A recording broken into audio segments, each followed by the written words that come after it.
Bonjour, bienvenue Christian Jérémy à la présentation dans le quiz. Le quiz n'est rien d'autre que questions-réponses. Par la grâce de Dieu, le mois prochain, le 16 du mois prochain, voulait dire, sur la table parlante du Christ va fêter une année. Voilà pourquoi nous avons organisé une séance des émissions par laquelle nous allons répondre aux éventuelles questions de nos téléspectateurs. Nous avons enregistré plusieurs questions et ce soir, peut-être, on va répondre à 3 ou à 4 questions par la grâce de Dieu. La première question, c'est de notre frère Tyson Ikoli Angaliema et le frère Armel depuis Bounia. Le frère Armel a dit « Bonjour mon frère Christian Jérémy. En tout cas, j'ai besoin de connaître comment est-ce que Dieu exauce les prières des hommes. » Il dit encore « Comment prier pour que l'Éternel puisse vous exaucer ?» Et le frère Tyson rejoint la même question de savoir comment est-ce que Dieu exauce les prières des hommes et comment est-ce que nous devons prier pour que Dieu nous exauce. Alors, la première chose, vous devez savoir que une prière que Dieu exauce est une prière qui est faite dans la foi. La Bible dit ceci, « Or, sans la foi, il est impossible de lui être agréable. Car il faut que ceux qui s'approchent de Dieu croient que Dieu existe et qu'il est le rémunérateur de ceux qui le cherchent » dans Hébreux chapitre 6, verset 12. Lorsque vous priez, vous n'avez pas la foi, votre prière est une distraction dans la présence de Dieu. Donc, frère Armel, frère Tyson, désormais, lorsque tu pries, mets la foi dans ta prière, c'est ça la prière que Dieu exauce.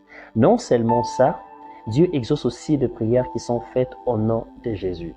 La Bible dit ceci, en mon nom. Tout ce que vous demanderez en mon nom, je l'exaucerai. Ce qui revient à dire que le nom de Jésus est le mot de passe de l'exaucement. Le nom de Jésus est la condition majeure pour être exaucé. Lorsque vous priez désormais, mettez toujours à la fin au nom de Jésus. Et non au nom d'une personne, et non au nom d'un pasteur, et non au nom d'une église, mais au nom de Jésus. La troisième chose que vous devrez savoir que la Bible dit ceci dans le livre de Jean chapitre 9 verset 31 que Dieu n'exauce point le pécheur, mais si quelqu'un l'honore et fait sa volonté, c'est celui-là qui l'exauce. Donc, ce qui revient à dire que si je rejoins encore Ésaïe 59, premier qui dit non, la main de l'Éternel n'est pas trop courte, mais ce sont vos crimes et vos péchés qui mettent une séparation. Soit Dieu veut nous exaucer, mais une prière faite dans le péché est une distraction. Frère Armel, frère Tyson, lorsque vous priez, et cherchez de tout moyen d'être dans une communion parfaite avec Dieu. Parce qu'une prière qui est faite dans le péché devant Dieu est une distraction. Parce qu'il veut nous exaucer, mais ce sont nos crimes et nos péchés qui mettent une séparation. Non seulement ça, Jean 9, 31 l'a dit littéralement que Dieu n'exauce point le pécheur.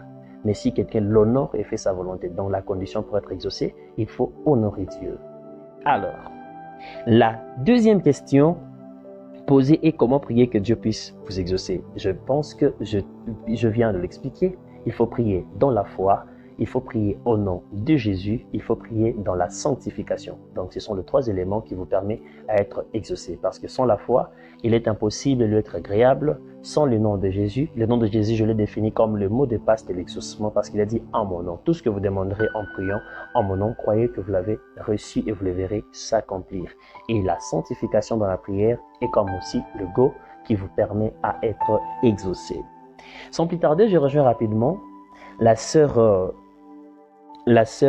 Nadia depuis la ville de Matadi qui dit quelle est la position qu'il faut prendre pour être exaucé. Alors, vous devrez savoir que, sœur Nadia, que je m'adresse particulièrement, Dieu n'exauce pas la position, mais Dieu exauce son Fils en nous, Jésus-Christ. Il n'existe pas une position que vous devriez prendre dans la présence de Dieu pour que vous puissiez être exaucé. Que vous priez à genoux, que vous priez debout, que vous priez en dormant, Dieu pour exaucer, cela n'est pas conditionné par une position. Donc, il n'existe pas une position fixe donnée dans la Bible que Dieu écoute nos prières. Parce que si tu pries, tu crois que peut-être que c'est... si tu pries à genoux que Dieu t'écoute, et sache-le que Dieu exauce aussi ceux qui prient debout. Donc, mettez dans la tête désormais, la sœur Nadia, qu'il n'existe pas une position. La position la plus idéale que Dieu attend de nous dans sa présence de Dieu, c'est la disponibilité de notre cœur. La position la plus parfaite, c'est ton cœur sincère. La position la plus meilleure, c'est lorsque tu t'approches de Dieu, tu es honnête et sincère dans ta prière. C'est ça la position idéale. Mais la position idéale, ce n'est pas que tu es à genoux, tu es debout, tu es assis. Non. Toujours une intervention de notre sœur depuis Congo central dans la ville de Matadi. Elle dit, homme de Dieu, est-il permis pour un chrétien de danser ou bien de ramener le pas de la danse du monde dans l'église? J'aimerais répondre clairement à cette question. La Bible dit ceci dans Romains chapitre 12, « Ne vous conformez pas au siècle présent, mais soyez transformés. » Et on parle même plus bas du renouvellement de l'intelligence. Cela signifie quoi? Pour un croyant, lorsqu'il est dans la présence de Dieu, il doit chercher, lorsqu'il est dans la présence de Dieu, de ne pas être une pierre d'achoppement pour les autres. Je me demande, vous êtes en train de danser peut-être dans l'église, vous sautez les danses peut-être qui sont tellement trop impures. Ça, ce n'est pas autorisé dans la présence de Dieu. Dieu, en soi, il ne tient pas compte. Si vous voyez même dans la Bible, David dansait même avec de linge. Donc, en ce qui concerne la danse, veillez plus sur la pudeur, veillez plus sur est-ce que ce que je suis en train de faire, cela blesse mon prochain? Ou bien, imaginez-vous un peu, je suis dans la présence de Dieu, je commence à faire des choses très brutales, et du coup, mon pantalon se déchire. C'est déjà un scandale dans l'église. Donc, lorsque nous sommes dans la présence de Dieu, il n'existe pas une danse que peut-être, parce que moi, je ne sais pas Dieu. Dieu ne tient pas compte de danser, non. Mais ce qui est plus important, que ne soyons pas comme de chrétiens immatures. Je dois savoir que tout ce que je fais, ça doit être dans le sens de ne pas blesser l'autre. Imaginez vous dansez très brutal et puis vous touchez votre frère, imaginez-vous Nelongi, Azuki, ou bien parce que vous êtes trop brutal, vous allez copier la danse, la danse qui est dans la mode. Non. Ou bien vous êtes en train de danser à l'église, vous glissez, vous tombez. Imaginez-vous dans ce genre de scandale.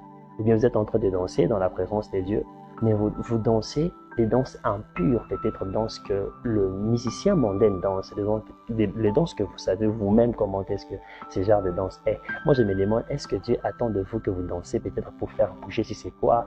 Non. Ce qui est le plus important, c'est lorsque vous êtes dans la présence de Dieu, de ne pas chercher à être une pierre d'achoppement pour vos prochains.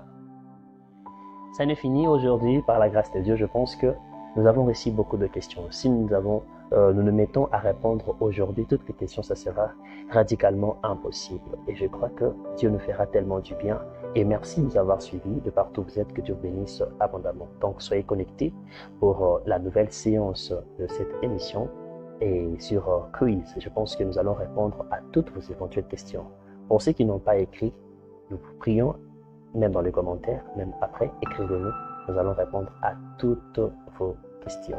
Que Dieu bénisse abondamment.